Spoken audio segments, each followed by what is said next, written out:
नमस्कार। आप देख रहे हैं नवभारत टाइम्स ऑनलाइन का डिजिटल प्लेटफॉर्म और ये कार्यक्रम है यादों के झरोखे से। और आज हमारे साथ वो शख्सियत, नामचीन शख्सियत मौजूद है जिसको देखकर आप खुश भी होंगे, हैरान भी होंगे और परेशान भी होंगे।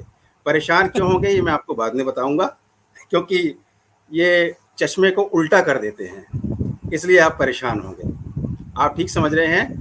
मेरे साथ तारक मेहता का उल्टा चश्मा के नामचीन प्रोड्यूसर श्री असित कुमार मोदी जी मौजूद हैं और हम उनसे बात करेंगे उनके जीवन यात्रा, कैरियर और तमाम मुद्दों पर।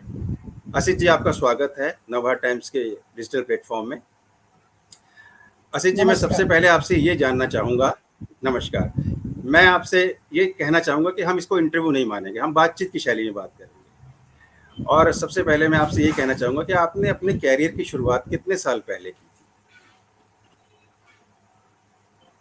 ऐसे तो जब मैं कॉलेज में जब पढ़ता था, वहाँ से ही मेरा ये एक्टिंग में रुचि था, डायरेक्शन में रुचि था, स्टेज प्ले वगैरह करता था। उसके बाद जब ग्रेजुएशन होने के बाद मैंने सोचा कि भाई कुछ किया जाए, तो कुछ नौकरी भी की स्टॉक मार्केट में और अकाउंट में नौकरी की, लेकिन जमा नहीं। अंदर से एक ही आवाज आ रही थी कि मुझे जो मेरा मन चाहता है वो। जी। तो बस एक दिन मेरे पिताजी को बताया। मेरा पिताजी इंडियन ऑयल कॉरपोरेशन में जॉब करते थे। आज सबसे पहला तो मैं उनका शुक्रगुजार हूँ। वो अभी इस दुनिया में रहे नहीं है, लेकिन उन्होंने मुझे बोला कि जो तेरा मन है वो तो कर। तो घर की परिस्थिति भी बहुत अच्छी नहीं थी। फिर उसके बाद जिम्मेदारी, लेकिन ये मुझे मौका दिया कि तू जो मन का चाहता है वो तू कर, लेकिन तुझे तेरी जिंदगी संभालनी होगी। तो वहां से फिर एक मंजिल पकड़ ली और फिर ईश्वर की कृपा से आज लोगों को हंसाने का काम कर रहा हूँ, तो सबसे बड़ी खुशी है। दिल प्रसन्न कर दिया सबका। तो मैं आपको मोदी जी कहूँ, क्योंकि मोदी जी कहते थोड़ा डर भी लगेगा, क्योंकि मोदी जी तो एक हैं बहुत बहुत विराजमान डर बड़े है, वाले। क्योंकि सीनियर मोदी भी नहीं बोल सकते, जूनियर मोदी जी भी नहीं बोल सकते। नहीं, बीच में बातचीत के कोर्स में शायद निकल जाए, क्योंकि मोदी जी तो एक बड़े वाले विराजमान है केंद्र में हमारे पास। और तो मेरे लिए बहुत गर्व की बात है कि उनका गांव और मेरा गांव एक ही है, जी। वडनगर। जी। मेरा भी बचपन बहुत वहां पे गया है, वडनगर में। तो ये बहुत गर्व की बात है कि आज वडनगर का एक सामान्य लड़का जो आज हमारे सबसे करीब प्रधानमंत्री बने हुए हैं, मैं तो आऊँगा मुझे मोदी प्लस, मैं आऊँगा मोदी प्लस मोदी पे भी आऊँगा सर। कैसे जोड़ा बना, मैं आऊँगा उस पे। मैं आपसे ये जानना चाहता हूँ, अभी आपने कहा कि भई घर की परिस्थिति नहीं थी, तो आपने सोचा कि लोगों को हँसाने का काम किया जाए। आपने मतलब कभी ये सोचा था करियर शुरू होने से पहले कि आप एंटरटेनमेंट फ़ील्ड में ही आएँगे, वो भी ख़ासकर टीवी में? क्या फ़िल्मों का भी कोई विचार था पहले? नहीं, देखिए, जब भी एक कॉलेज में रुचि तो बन चुकी थी। कॉलेज में मुझे बहुत सारे प्राइजेस मिले थे। जी। आईआईटी मुंडिंडिगो करके एक फेस्टिवल होता है, हमारे सेंट जेवियर्स कॉलेज में मल्हार करके फेस्टिवल होता है। बहुत सारे जो कंपटीशन होते हैं वहाँ पे मैं प्ले करता था ड्रामा। और हमारे कॉलेज में तो डॉक्टर चंद्र प्रकाश द्विवेदी भी आते जाते थे, तो सीनियर थे मेरे काफी। और भी बहुत सीनियर लोग थे मराठी थिएटर से जुड़े हुए।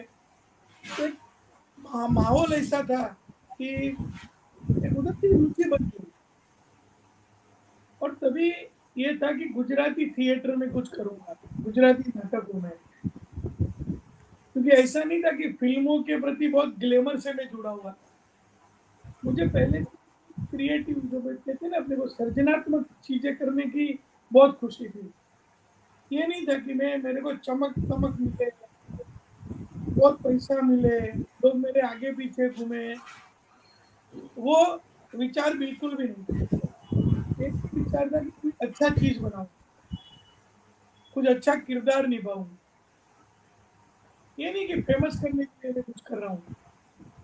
ग्लैमर से मैं आकर्षित हो गया था, लेकिन एक रुचि बन गई थी कि नहीं, ये कभी सत्यजीत रे की फिल्में देखते थे, वर्ल्ड सिनेमा देखते थे, अच्छे नाटक देखते थे,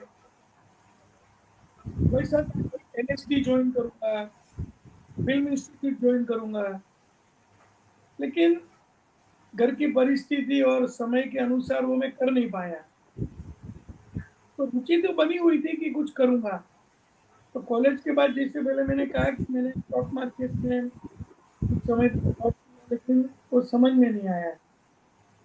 फिर अकाउंट में जॉब किया, मैं सेल्स टैक्स का डिपार्टमेंट में काम करता था एक कंपनी के अंदर, वो भी कुछ समझ में नहीं आया। फिर सोचा मैं सीए करूँ, तो वो तो बड़ी बड़ी किताबें देख के मैं घबर गया, मतलब इतना टाइम जो आता है ना वही मैं करता हूँ। तो एक दिन पिताजी को बोला और उन्होंने मुझे बोल दिया कि थोड़े गंभीरता से बोला कि परिस्थिति को समझ के तुझे जो करना है कर, मैं तेरे को रोकूंगा नहीं। बस फिर ये मंजिल पे निकल चला गया और बहुत स्ट्रगल भी हुई। प्रोडक्शन असिस्टेंट, डायरेक्शन असिस्टेंट, वहां से मैंने काम चालू किया और धीरे धीरे धीरे सीखने की तमन्ना थी। जहां से भी कुछ सीख मिलती थी उसको मैं अपना गुरु बनाते गया, क्योंकि आज आप फिल्म में कोई भी क्षेत्र, आपको सीखना तो जारी रखना पड़ता है।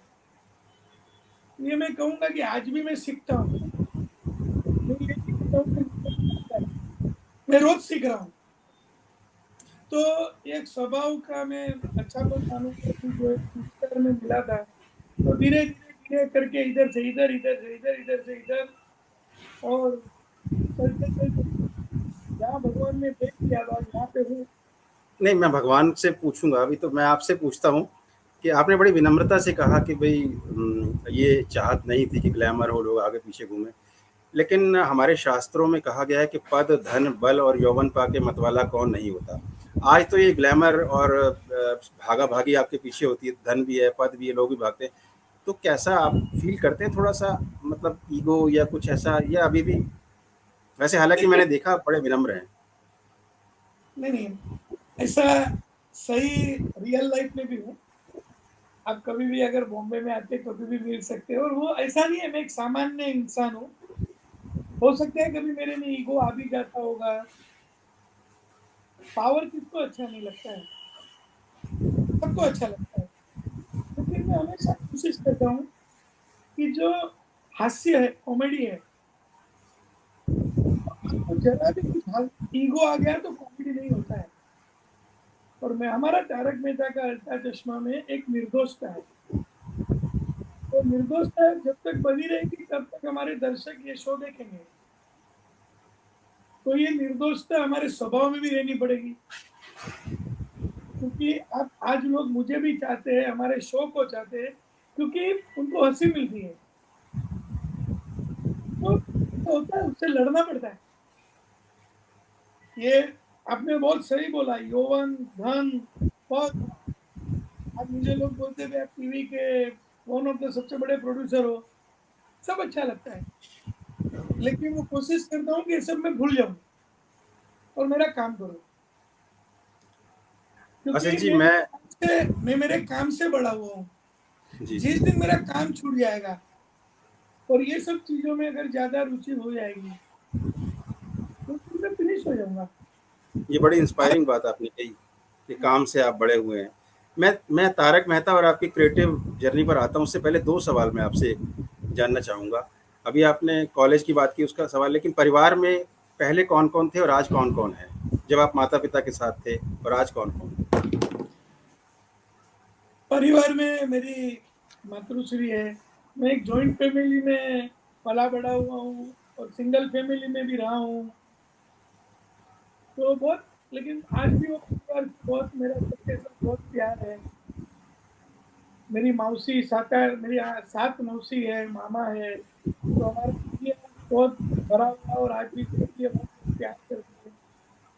और लेकिन मेरा अगर चाचा है, चाची तो है, आशीर्वाद है, लेकिन मेरे खुद के परिवार में मेरी मातृश्री है और मेरे छोटे भाई है, मेरी पत्नी है, 2 बच्चे हैं। तो अच्छा परिवार है और घर में परिवार की तरह ही मैं रहना पसंद करता हूँ। और ये भी कि मेरा परिवार भी ऐसा कोई ग्लैमर से जुड़ा हुआ कि ऐसा रहना नहीं चाहता है। एक मन में बस गया है कि हम हमारी पहचान, जैसे आपने बराबर एक वाक्य में कहा, हमारे काम से है। तो ये पकड़ के रखा हुआ है और परिवार का हमेशा सपोर्ट मिला हुआ है। और जब भी कुछ होता है तो सबको पूछता हूँ। मैंने इसीलिए सवाल लाया। एक तो सवाल और है, आपने अभी कॉलेज की बात कही, ज़रा सच-सच बताइएगा, मतलब इसमें थोड़ा गोल-मोल मत कीजिएगा। अब अरे तो आपको क्या आजकल तो लगता है फ़िल्म मैं और गोलमोल कर रहा हूँ? आजकल तो फ़िल्म और एंटरटेनमेंट की फ़ील्ड में बड़े-बड़े प्रोफ़ेशनल डॉक्टर, इंजीनियर्स और तमाम तरह के लोग आ गए हैं। पहले वो लोग आते थे जिनका पढ़ाई में मन नहीं लगता था। आप पढ़ाई में मन लगता था कि ऐसे गोली मार के निकल जाते थे या भई हमें तो कुछ और करना है? देखिए, मैं आपको एक बात पढ़ाई-लिखाई में बोलूँगा, थे कैसे आप? मेरा मैं मार्कशीट भी बता सकता हूँ। पढ़ाई में देखो, मेरा हमेशा से जो एक रहा है कि पढ़ाई तो होनी चाहिए। मेरा एक ही लक्ष्य था, बीकॉम में 60% के ऊपर मुझे आने चाहिए। अच्छा, वो ऑनर्स बोलते हैं ना, 60 के ऊपर कुछ होता है तो मतलब 60 के ऊपर थोड़ा एक 60 वाला तो 50%, सर उस समय बड़ी बड़ी वैल्यू रखता था, फर्स्ट तो बड़ी एक मुश्किल से रिस्पेक्ट आता। रहता था, मतलब 50-55 ना आए तो अच्छा है। तो 62% आ गए। एसएससी में मैं मैथ्स और साइंस में पहले से ही कमजोर था। मुझे बचपन का मेरा डर याद आ जाता है कि जो मैथ्स यानी जब गणित की जब एग्जाम थी, साइंस के जो एग्जाम थे, आज भी याद करता हूँ तो मैं कितना डरता था कि फिजिक्स, डायग्राम, स्टेटिस्टिक्स, तो आज भी मैं डरता हूँ कि मैं कैसे पास हो गया। तो तो कभी भी मैं लैंग्वेजेस में और उसमें, मैं एसएससी में भी मुझे 74% आए थे और पढ़ाई में अच्छा ही था। और मैं ये सवाल इसलिए पढ़ाई लाया। को कभी भी पढ़ाई को साइड में रखे, मैंने ये तभी मेरा शौक था। लेकिन मेरा जो प्राथमिक कर्तव्य था, जो मेरे माँ बाप फी देते थे, मैं तो फी भरता नहीं था। तो एक चीज थी, जो चीज मेरे माँ बाप मेरे लिए करते हैं, हकदार नहीं, वो मुझे पढ़ाई में। ये ज़िम्मेदारी आपने समझ के उसकी को करा। हाँ, और हर ये बच्चे को मैंने निभाना। इसलिए ये मैंने इसलिए करा क्योंकि आज जिस सीट पर आप बैठे हैं, भले ही आप प्रोड्यूसर और डायरेक्टर हो, उसमें रिसर्च का मामला तो बहुत चाहिए और बिना पढ़ाई-लिखाई में इंटरेस्ट हुए वो चीज़ हो नहीं सकती। एकदम सही। अब मैं आपकी क्रिएटिव यात्रा पर आता हूँ। ये तारक मेहता का उल्टा चश्मा क्या आपका पहला क्रिएटिव पड़ाव है, पहला सीरियल है या इससे पहले भी आपने कुछ बनाया? नहीं, बहुत कुछ बनाया है, क्योंकि जब ये तारक मेहता का सफलता इतना बड़ा हो गया कि लोग पीछे का याद नहीं करते हैं। मैं पहले गुजराती सीरियल बनाता था। मेरा एक गुजराती सीरियल, हमारे गुजराती जो बाल साहित्य होता है, मियाँ फुस्की, एक हिंदू मुस्लिम की एक एकता की एक कहानी थी। बाल साहित्य, एक जीवराम जोशी करके गुजराती के बहुत बड़े बाल साहित्यकार हुए हैं, जिन्होंने ये आजादी के टाइम पे ये कहानी लिखी थी। उसको हमने गुजराती सीरियल बनाया और गुजराती सीरियल बहुत बनाई, कुछ मराठी भी, तो किसी के साथ में मराठी सीरियल भी बनाया। फिर मैंने शो बनाया था, मेरा पहला शो मैंने हिंदी में बनाया था 1998। उसके पहले गुजराती मराठी काम करते रहता था, करते रहता था। लेकिन जो मेरा पहला खुद का सीरियल है, जो मेरी सोच के ऊपर से बना था, वो था मेरा हम सब एक है। तो एक ऐसा परिवार था जहाँ पे कश्मीरी ब्रिगेडियर है, उसकी वाइफ तमिलनाडु की है, 3 बेटे हैं। वो ब्रिगेडियर का जहाँ जहाँ ट्रांसफर हुआ, वहां वहां एक एक लड़के ने शादी कर लिया। तो इतना भिन्न परिवार एक साथ में कैसे रहता है। वो एक अच्छा शो था, सोनी टीवी पे था, बहुत अच्छा चला था। फिर मैंने बनाया था मेरी बीवी वंडरफुल। अच्छा। ये समय में बनाया था जब एक्स्ट्रा मैरिटल अफेयर के ऊपर शो बनते थे। अच्छा, ये कब की बात है? ये 2004 में बना था, मेरी भी वंडरफुल। 2003 में, 23 में बना था। ये 1998 में बना था हम सब एक है, और वो भी अच्छा चला। उसके बाद एक शो बनाया था, ये दुनिया है रंगीन। ये जो आपने तो हमको सारी मालूम है। चीज़ें, आशीष जी आपने सारी चीज़ें गिनाई, हिंदू, मुस्लिम तो और पारिवारिक और वाला। नहीं, और मेरे शो की जर्नी जी, पे जी, आता हूँ कि सॉरी, हम सॉरी, उस सॉरी। पे जाते हैं। तो फिर एक तो मेरी बीवी वंडरफुल, एक फॉरेन का एक शो था, विविच। तो वहां उन्होंने वाइफ को चुड़ैल का रूप दिया था, और कॉमेडी था। तो उसको मैंने पॉजिटिव तरीके से पेश किया, और वो भी शो बहुत अच्छा चला। फिर एक वुमन एम्पावरमेंट पे किया था, कृष्णा बेन खाखरा वाला। एक लड़की के, एक विधवा औरत एक खाखरा बना के, हमारे गुजराती में जो रोटी को कड़क करके एकदम खाखरा जैसा नाश्ता होता है। कभी आपको नहीं होगा तो मैं आपके ऑफिस में भेजूंगा, मेथी का खाखरा, मसाला खाखरा, वो बहुत टेस्टी होता हाँ, कई है। तरह के फिर खाखरा आते हैं। खाखरा, हाँ, उसके ऊपर घी भी लगा के, कुछ लाल मिर्च का पाउडर होता है, मेथी का मसाला, वो डाल दो तो नहीं, आप एकदम। ऐसी बातें ना करें, क्योंकि अभी मैंने खाना नहीं मैंने खाना नहीं खाया, तो मेरा ये भी ना खाना। हो कि फिर मैं खाने की तरफ हो जाऊं और हम बैठे रहें। ये जो आपने तत्व गिनाए, तो ये आशीष जी। खाखरा टूर्नामेंट खखरा वाला शो बनाया, जो वुमेन एम्पावरमेंट पे था। और फिर ये एक शो बनाया था, वाह वाह क्या बात है। वो अभी भी मैं करूंगा कभी वो वापस, क्योंकि वो साहित्य के साथ मनोरंजन जोड़ के, जो कविताओं के बारे में कुछ मुझे करना है। क्योंकि एक जमाने में जब दूरदर्शन पे हिंदी कवि सम्मेलन आता था, तभी हम कवि नीरज को भी सुन पाते थे, और साहित्यकार कवि को सुनते थे। सर, आप कितने साल के हैं जो इतना सारा आपने अभी तक? नहीं नहीं, मैं यंग ही हूँ। अच्छा, लेकिन ठीक है। जैसे मैं याद करते गए, एक एक चीजें की है, बहुत चीजें नहीं की है।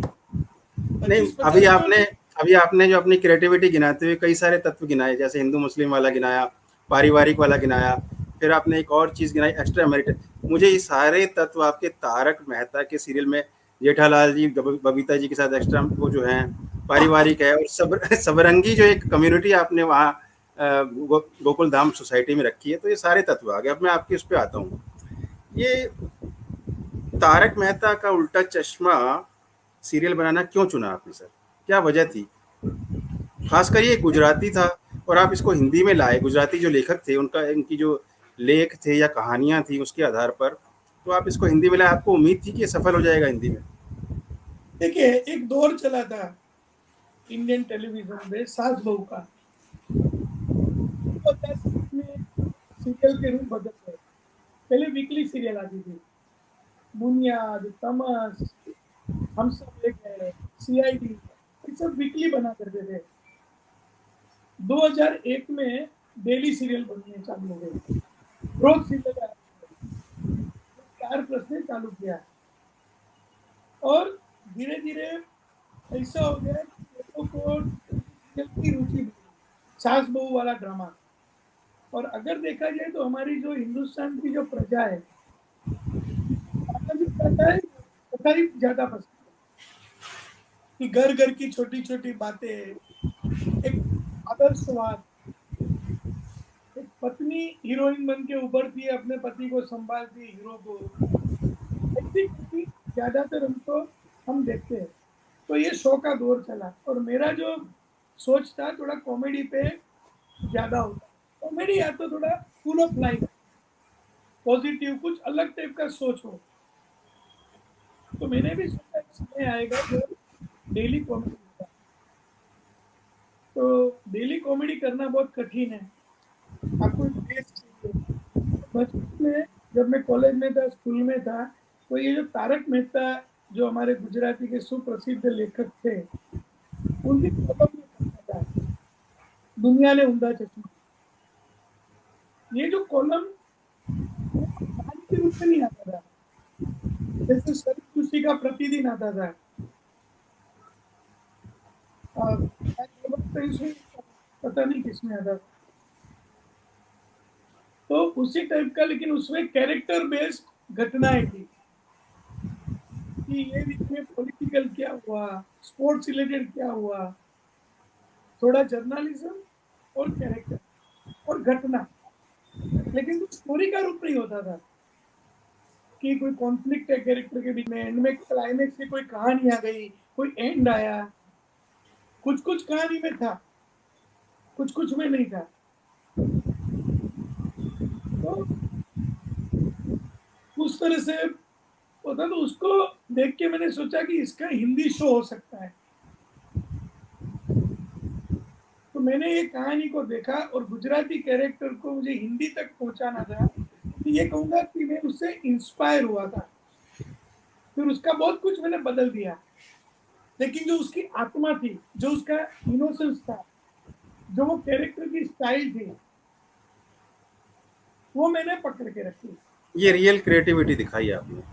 तो वो क्रिएटिविटी जो तारक मेहता की थी, उसको मैंने नहीं छोड़ा, जी उसको जी। बहुत, उसको एक एडिशन मैंने और कर दिया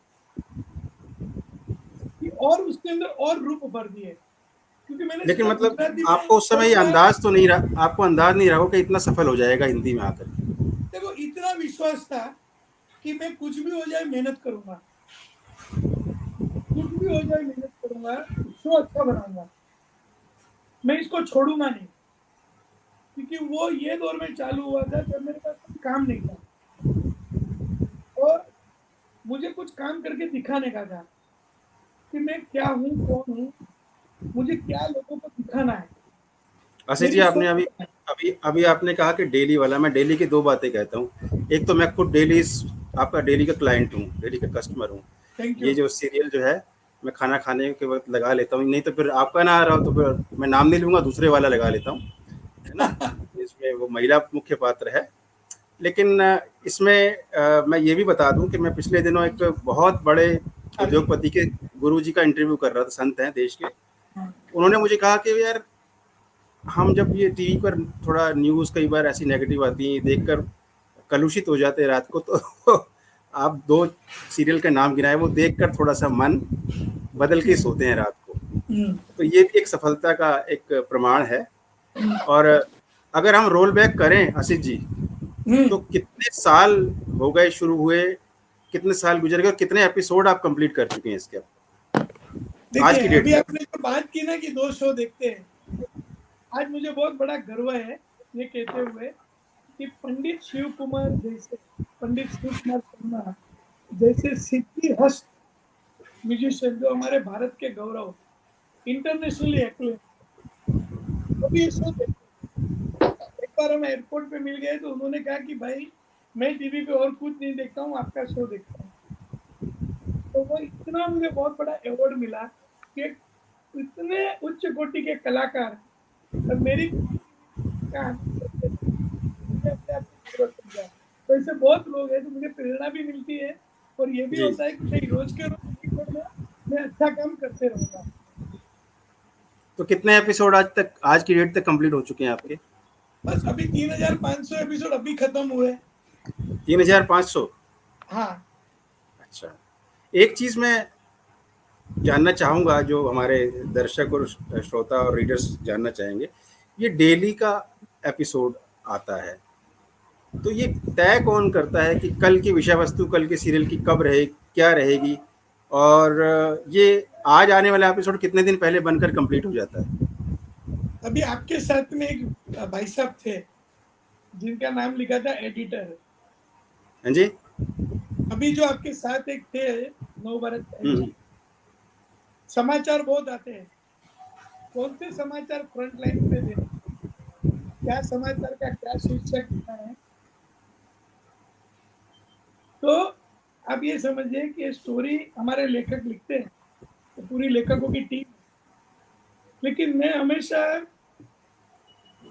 लोगों को ऑब्जर्व करता हूँ, देखता हूँ भाई लोगों को क्या कहानी चाहिए, तो उस टाइप का कहानी ढूंढता हूँ। रोज का शो है तो मुझे भी राइटर के साथ बैठ के राइटर के जैसे सोचना पड़ता है, तो ये मैं ही करता हूँ। मैं ये कह सकता हूँ कि स्टोरी टेलिंग, रोज आप कहानी में, हमारे रोज कहानी के अंदर आप दर्शकों को किसके लिए हुए रखते हो? नहीं, ये तय कौन करता है कि कल क्या आना चाहिए, परसों क्या, या एक महीने की रूपरेखा पहले ही बना लेते हैं आप? नहीं, वो तो मेरा काम है। आप तय करते हैं या आपकी टीम के तारक कोई? मेहता का उल्टा चश्मा में यही मेरा काम है। तो कितने दिन पहले एपिसोड तैयार हो जाता है ब्रॉडकास्ट, जैसे आज टेलीकास्ट होना उसका, तो ये वाला एपिसोड आज जो आएगा नहीं, रात को? मैं लिखता नहीं हूँ, राइटर लिखते हैं। कभी कभी परिकल्पना मेरी होती है, कभी उनकी हो गई, तो प्रेजेंट कैसे करेंगे वो मैं सोचता हूँ। लेकिन हर एक स्टोरी मैं डिटेल में पढ़ता हूँ, उसका क्लाइमेक्स क्या है, क्या होना चाहिए, उसकी भाषा क्या होनी चाहिए। आज 3,500 एपिसोड हो गए लोग, लेकिन आज भी एक स्क्रिप्ट 2 से 3 बार पढ़ना पड़ता है। और सब लोग की, मेरी टीम की भी बहुत मेहनत है। ये अब तो तो ये आपके कलाकार भी बहुत पुराने हैं, वो भी सजेशन देते हैं, तो एक्सेप्टेबल होता है आपको उनको उनको टाइम नहीं मिलता है, आप समझो। वो लोग एक्टिंग करते हैं, तो कभी कभी सजेशन देते हैं, लेकिन वो अपना एक्टिंग का ध्यान रखना, वो भी बहुत बड़ी जिम्मेदारी है ना। सजेशन तो सब लोग आपस में देते हैं, तभी तो इतना बड़ा शो बन पाता है। कोई अकेला आदमी तो नहीं बना सकता। जब भी आप कोई बड़ा चीज बनाओ, तो उसके पीछे हजारों लोगों की मेहनत होती है। तो मैं तो हमेशा कहता हूँ भाई, सबसे पहले मेरे दर्शक की मेहनत है, तो देखते हैं, दर्शक की प्रेरणा मिलती है। लेकिन स्टोरी क्या होनी चाहिए, कैसे होनी चाहिए, क्या भाषा होनी चाहिए, कैसी भाषा में आनी चाहिए, उसकी भी एक भाषा होती है। ऐसे में मुसीबत वर्ड ज्यादा यूज नहीं करता हूँ। तकलीफ, प्रॉब्लम, तो छोटे छोटी चीजें हैं। खून कर दिया, ये शब्द नहीं आते। कॉमेडी में होगा तो आए, जिससे विचार तमसी नहीं होनी चाहिए। सर, वो 3,400 से ऊपर एपिसोड आप कह रहे हैं, इतने आइडियाज आप लाते कहाँ से डेली? मतलब आज ये, कल वो, परसों वो, ये कहाँ से आप क्या करते क्या है, मतलब कब टाइम निकालते हैं, कैसे करते हैं आप? नहीं, बस आंख कान और दिमाग खुला रखो, आइडिया आपके आसपास ही मिल जाते हैं। तो नोट करते रहते हैं जैसे जैसे आइडिया आता है आपको? कहीं ये घूमने सब गए, लोगों आइडिया आ गया, लोगों के साथ घूमता हूँ, कभी कभी मजा आता है। तो और मैं नोट कर किधर लेते भी हैं वहीं जा, का वहीं, हाँ, नहीं जो नोट आइडिया आता है। तो दिमाग में नोटपैड भगवान ने फिट किया हुआ है, तो हो जाता है। और कभी अच्छा, कभी आपके आपने अभी एक्टर्स, अपने कलाकारों की बात कही, जरा सच सच बताइए, इजी गोइंग सबसे कौन है और मुश्किल कौन है आपकी टीम में, कलाकारों में देखो से? देखो ऐसे देखा जाओ तो सब कुछ मुश्किल है, लेकिन आपको उल्टे चश्मे से देखना पड़ता है, तो सब सीधे दिखते हैं। सीधे अभी चश्मे से मुश्किल ही है। अभी एक मंदिर में गया था। ये मेरे लिए भी बहुत अच्छी बात है, कुछ चीज मैं कहता हूँ ना, तो कह के भी मुझे वापस अपने दिल में रखने के लिए अच्छा लगता है। अभी एक मंदिर में गया था, तो एक साथ में एक लेडी थी, वो बोल रही थी कि हे भगवान, सब तकलीफ दूर कर देना है। बोला, भगवान कोई तकलीफ दूर करने वाला नहीं है, तकलीफ रोज आने वाली है। तकलीफ सहन करने की क्षमता दो। तकलीफ नहीं है तो जीवन ही नहीं है। तकलीफ तो रोज आने वाली है, रोज नई नई तकलीफ है। तो तकलीफ अभी तकलीफ रहनी भी आशीष जी, चाहिए। कलाकारों की बात चल रही है, तो जरा आज खुल के बता ही दीजिए, ये टप्पू इतना बड़ा हो गया, उसकी मम्मी कब से मंदिरों में घूम रही है, कभी दर्शन करने, दान पुण्य करने जा रही है, वो लड़का वहां तक मिलने भी नहीं जाता, इतना बड़ा हो गया, कब आने वाली है सचमुच में वापस दया बहन? नहीं नहीं, क्या था दया भाभी का, अभी दया भाभी आपको दिखेगी। एक सेकंड में जरा, एक सेकंड में खाली होल्ड करता हूँ। एक ही सेकंड में जरा प्लीज।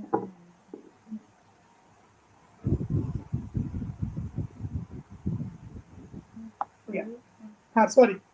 तो सचमुच में दया भाभी दया, ऊपर आते हैं। दया बहन कब आने वाली है? और वही की वही आएंगी, दिशा वकानी, या कोई घूंघट के पट में से कोई और निकलेगी जा करके?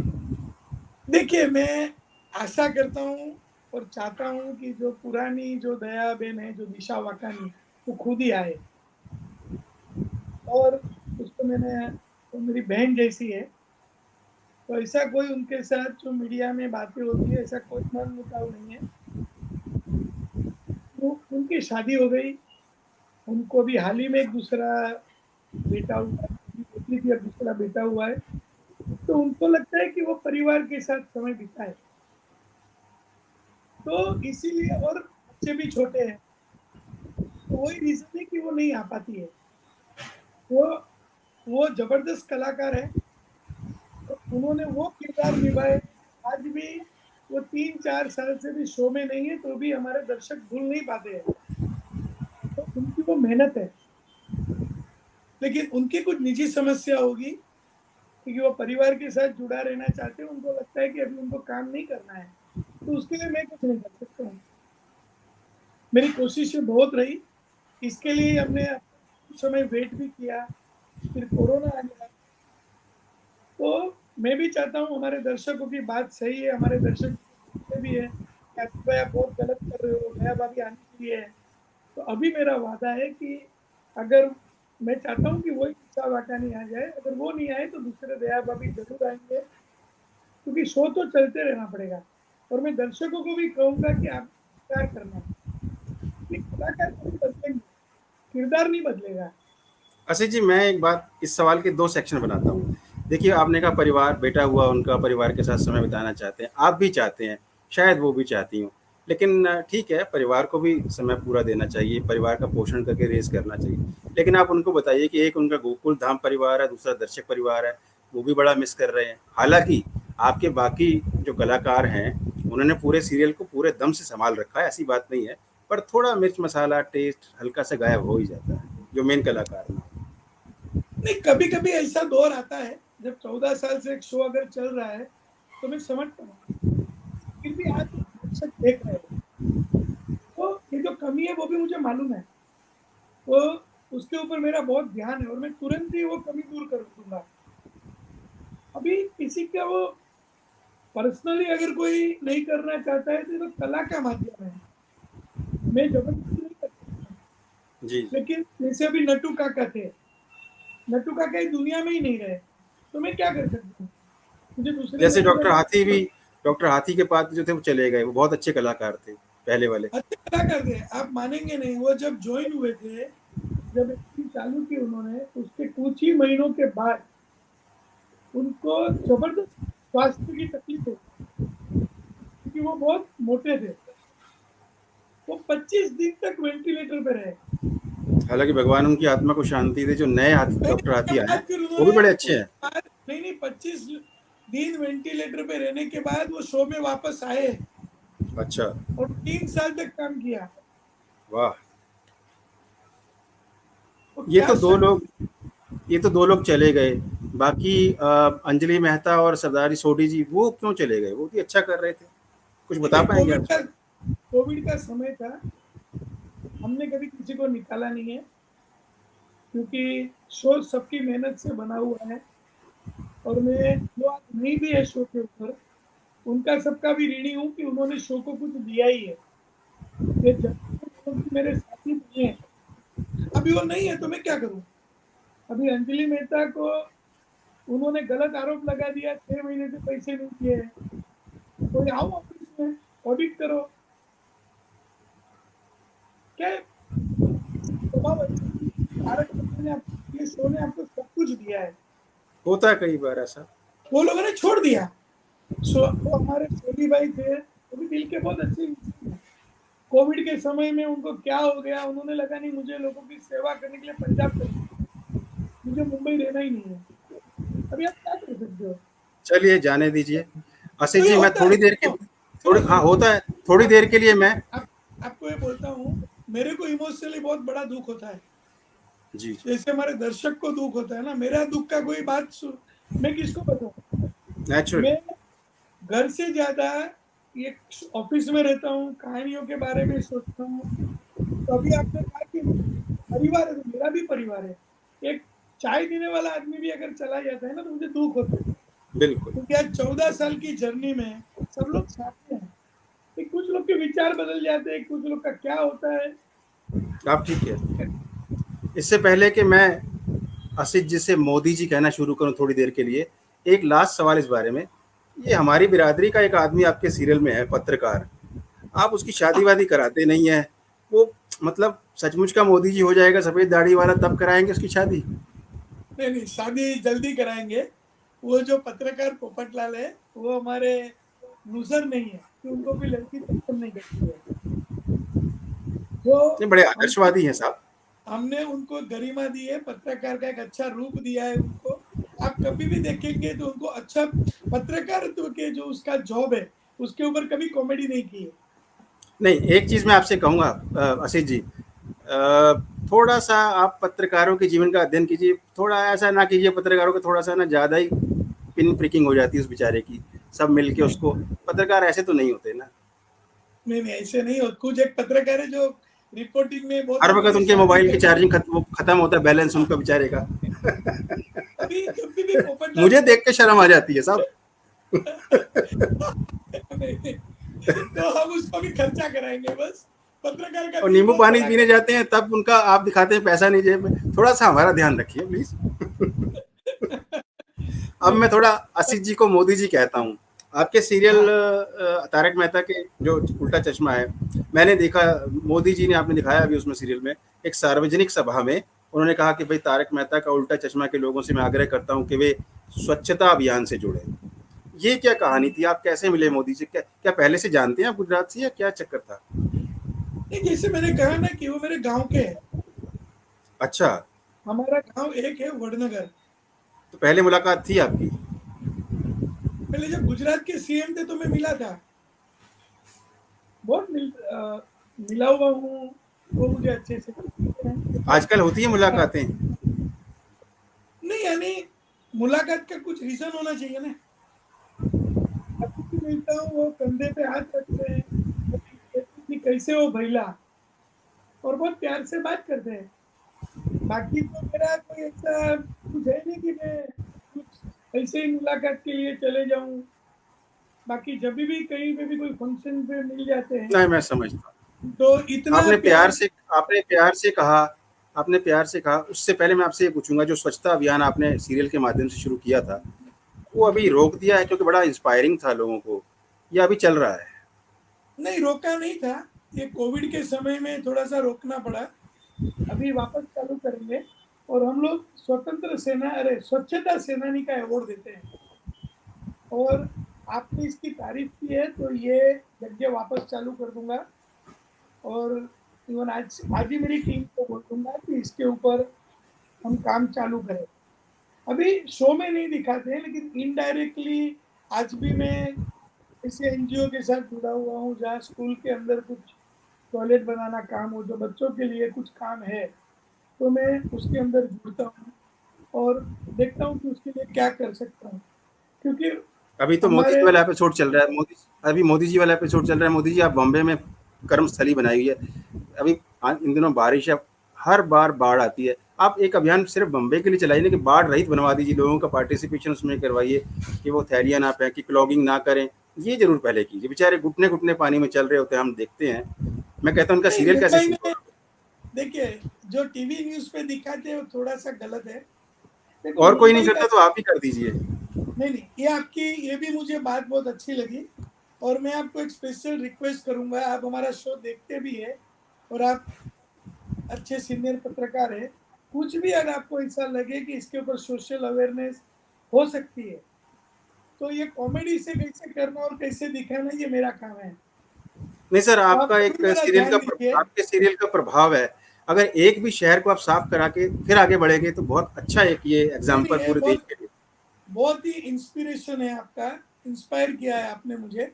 हमने एक बार किया था, जो हमारे कवि कुमार आजाद जो हाथी जब एक्सपायर हो गए थे और जब नए हाथी आए थे तो तभी गणपति की मूर्ति गोकुलधाम सोसाइटी पहुंच नहीं सकती है क्योंकि सब जगह पे पानी भरा हुआ है। वो मैंने देखा था, तभी सिर हमने पर रखकर लाए मुद्दा थे, लिया। डॉक्टर हाथी भी गए थे उस पे। हाँ, तभी हमने मुद्दा लिया था कि पानी भर जाता है, लोग प्लास्टिक की जी जी। थैली गटर चौक हो जाती है।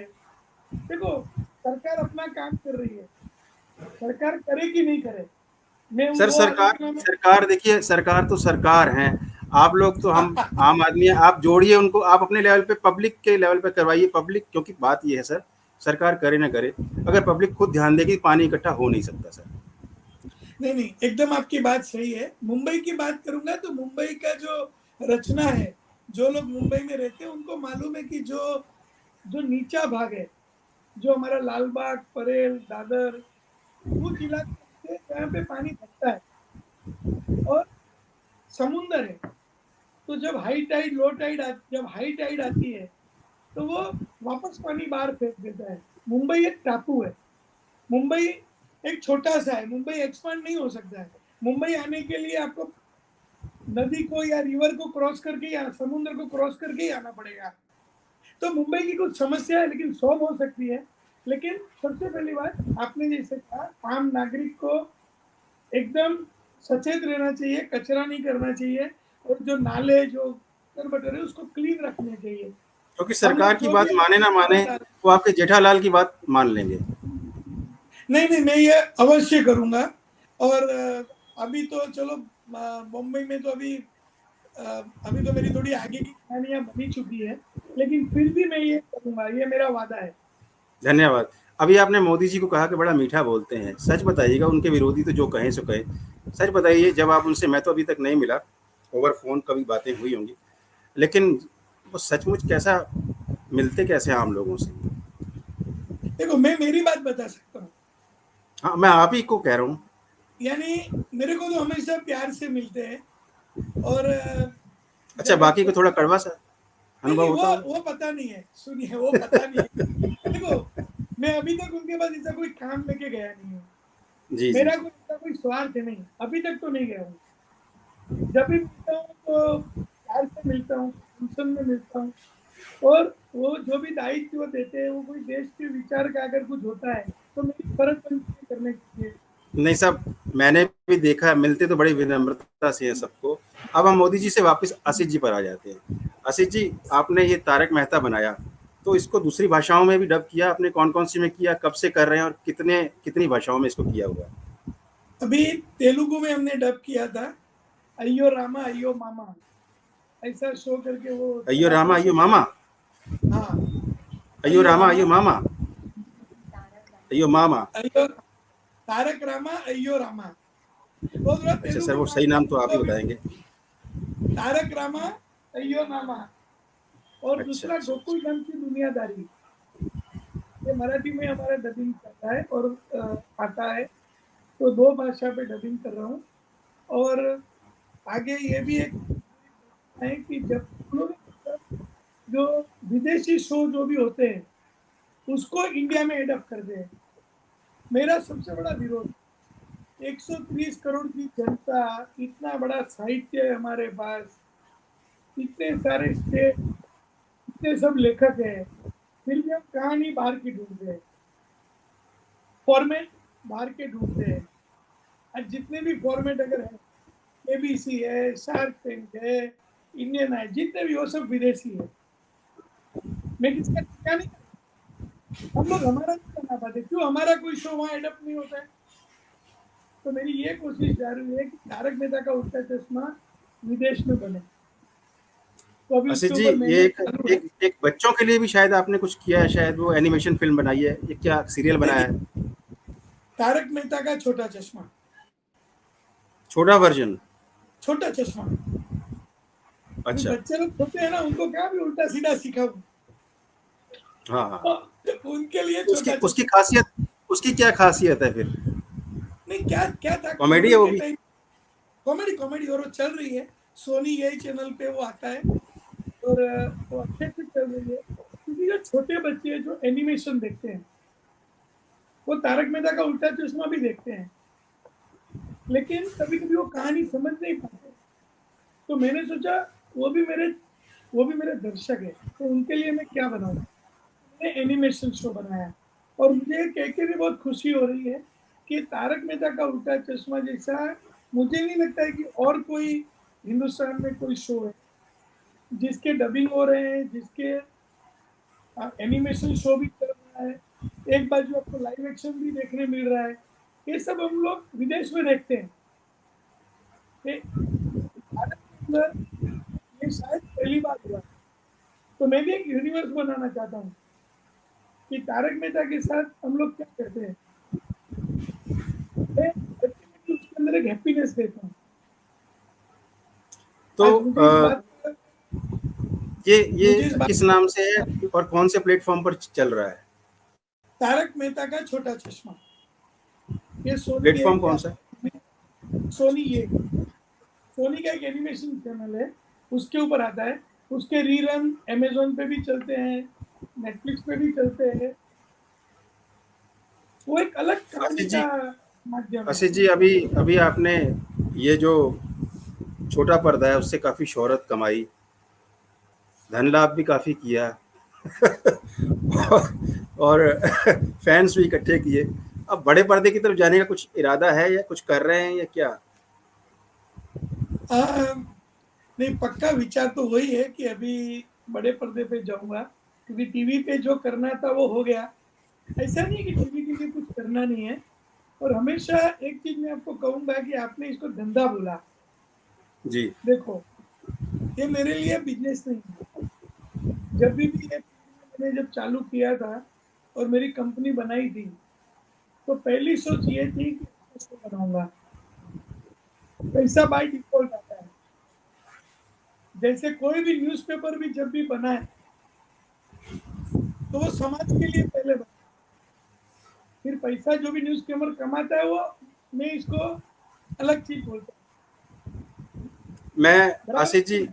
आपको कहता हूँ कि कोई बॉलीवुड का बादशाह है, कोई शहंशाह है, आप छोटे पर्दे पर स्वस्थ मनोरंजन के बादशाह हैं। मैं ये कहता हूँ आपको। नहीं नहीं, वो आ, तो उसका अभी अभी आपने फिल्में देखी, पुराने ऐतिहासिक विषयों पर आ रही, पौराणिक पद्मावती आई थी, पृथ्वीराज आया चौहान, और पहले विक्रम बेताल आता था, ये सब पारिवारिक उसमें थे, कहानियां इंस्पिरेशन। आपका कोई ऐसा इरादा है, कोई ऐसा सीरियल लाने का जो पुराने प्राचीन विषयों पर और आज की शिक्षा को रेलेवेंट करके जो यंग जनरेशन है उसको अपनी जड़ों से भी जोड़े और आगे के जीवन के लिए भी उसको शिक्षा मिले, ऐसा कोई नहीं, सीरियल? बहुत सारे सब्जेक्ट है माइथोलॉजी में, तो बहुत सारे विषय हैं। और मैं माइथोलॉजी पढ़ता भी हूँ। और रोज मेरा वो प्रेरणा स्रोत भी है। वो हमारे रामायण है, भगवत गीता है। तो ऐसा तो कोई इरादा है आपका? हाँ, वो इरादा तो है, लेकिन वो बहुत मेहनत का काम है। मैं उसको कमर्शियली, वो कहानी में इतने, जो अभी अभी हम लोग कुछ माइथोलॉजी देखते हैं तो पता नहीं, क्योंकि ऐसी ऐसी कहानी छोड़ देते हैं। तो मेरे को बहुत ऑथेंटिक बनाना है, कि जो वास्तव में रिसर्च करके इसको बनाया जाए। तो उसके ऊपर भी काम चालू है। और फिल्मों के अंदर भी आज जो मैंने कमाया है कि लोगों को मैं खुशियां दे पाया हूँ, तो वैसे ही पारिवारिक मनोरंजन कुछ विचारों के साथ बनाऊंगा, जिसमें कुछ विचार हो, कुछ ऐसा संघर्ष हो कि जो लोगों को लगे कि वो हमारा अपना है, और साथ में हंसी हो। तो इसका आशीष मेरा जी, काम चालू है। फिल्म बनाना आशीष जी इस चाहता हूँ। इंटरव्यू के जी हाँ, इस फिल्म इंटरव्यू के बनाना। अंतिम छोर तक हम पहुंच गए हैं, तो मैं एक चीज़ सब पूछना चाहूँगा और एक दो बताना चाहूँगा। पहला तो आपने फ़िल्म की बात की, तो फ़िल्म कॉमेडी होगी या कोई और विषय होगा उसका? देखिए, फिल्म के ऊपर हमारे गुजराती लिटरेचर के एक बहुत बड़े लेखक है, ध्रुव भट्ट। उनकी कुछ कहानियां हैं, किताबें के राइट्स है मेरे पास। वो आप कॉमेडी नहीं बोल सकते हो, लेकिन बहुत अलग विषय है। तो वो भी एक मेरा बनाने का सपना है।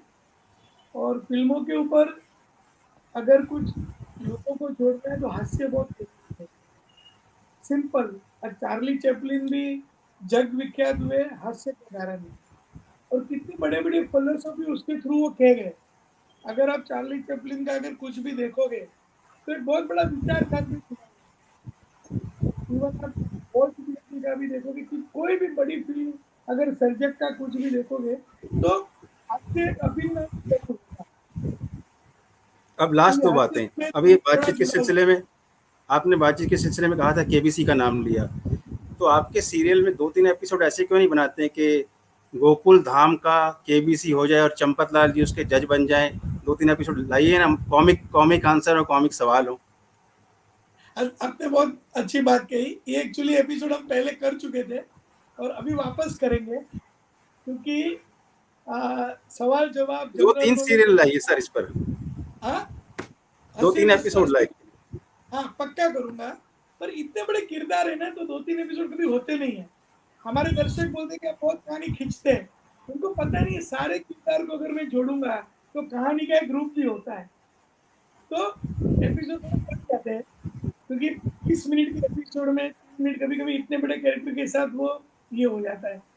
और सवाल जवाब की बात की तो अभी हम जल्दी तारक मेहता का उल्टा चश्मा का गेम्स भी चालू करने वाले हैं।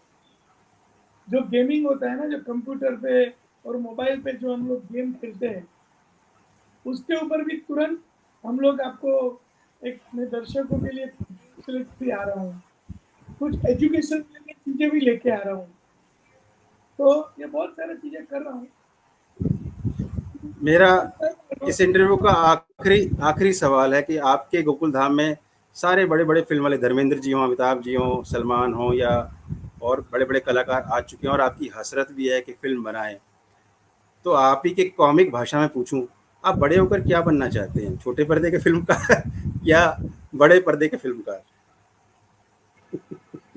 देखो, सपने बहुत होते हैं, लेकिन अभी मुझे ऐसा लगने लगा है कि महत्वाकांक्षा होती है, लेकिन इंटरनेशनल लेवल के ऊपर कुछ ऐसा काम करूँ कि जो हमारी जो ये सृजनात्मक शक्ति है, वो बाहर के विश्व में भी उसको लोग देखें। क्योंकि बाहर के विश्व में मनोरंजन के अंदर वो लोग सिर्फ हमको बिजनेस की तरह देखते हैं, हमको सृजनात्मक नहीं देखते हैं।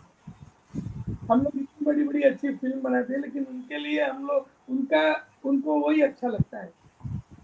तो आगे मेरा सपना वही है। बाकी मैंने हमेशा देखा है कि ईश्वर की जो इच्छा होती है, वो अपना रास्ता बनाते ही आता है। वो रास्ते पे आप चलते रहो, हमारा काम है मेहनत करने का।